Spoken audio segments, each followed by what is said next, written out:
verdiğim aylanayın karşıma.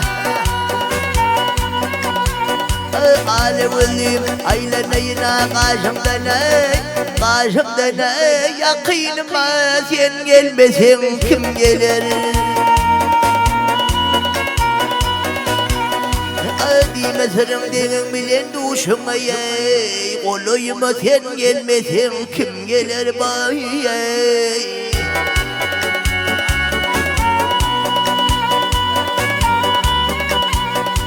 Senin sıfatın garibim yariye. Bağışla vur bakcağında hıyınari.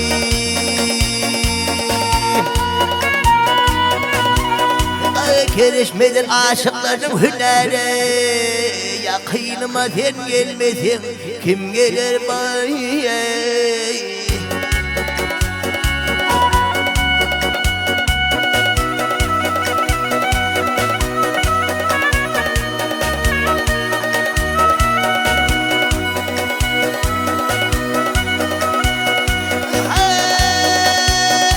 Beni bağlan ettin çemenli bağa.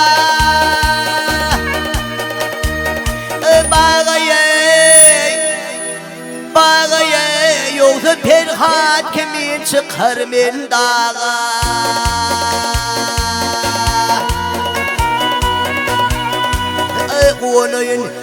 Konuyun te başımdan ayağıya.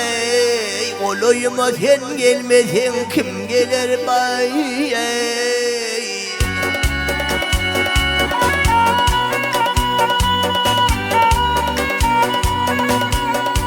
Gözledim görmedim tümlerini dedi.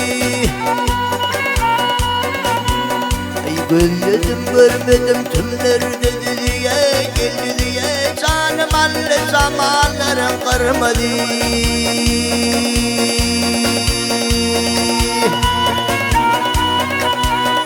Öme tecidir, öme tecidir inliyor tüm emeliye. Yakınıma sen gelmesin kim gelir bay? Kim gelir?